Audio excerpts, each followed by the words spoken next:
জামাতরা যেন ৭১ কি করছে এই বাচ্চা কাচ্চায় তো এইগুলি জানে না। তাই জামাত ইসলাম এই বাচ্চা কাচ্চার ব্রেন ওয়াশ কইরা এইগুলির ব্যবহার করতেছে। কিন্তু এই নির্বাচনে জামাত ইসলাম যদি ক্ষমতায় আসে তাহলে দেশ ও দেশের মানুষ কি ভালো থাকবে বলে মনে করেন?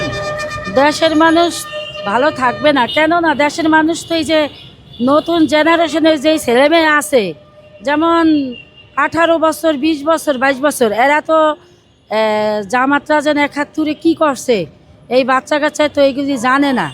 তাই জামাত ইসলাম এই বাচ্চা কাচ্চার ব্রেন ওয়াশ কইরা এইগুলির ব্যবহার করতেছে। কিন্তু যখন এই দেশটা উলট পালট হয়ে যাইব তখন কিন্তু এই পোলাপানি আবার করব, এটি নিয়া মানে এটি বুঝবো। এর আগে তো বুঝতেছে না এই বাচ্চারা।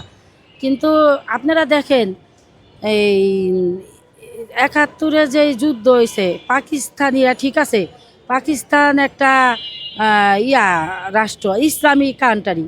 তাহলে একটা ইসলামিক কান্ট্রি হইলে তাহলে ৭১ সময় যেন আমাকে দেশে একটা যুদ্ধ হয়েছে, আমরা হয়তো আমরা দেখি নাই, কিন্তু আমাকে মা বাপে যেই কষ্ট করছে, দেশ কিভাবে স্বাধীন হয়েছে আমাদের কাছে ওই ইতিহাস বলছে। আমরা যতটুকু শুনেছি জামাত ইসলাম নারীদের কে ধর্ষণ করে, এটা কতটুকু সত্য?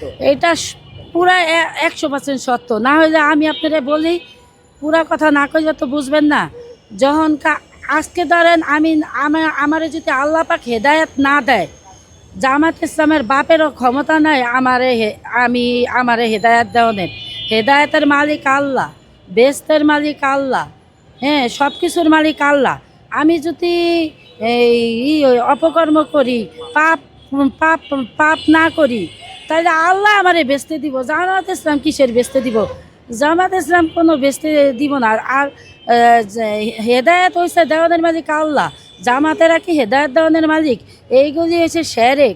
এই শেরেকের থেকে মানুষ যাতে উঠাহে যা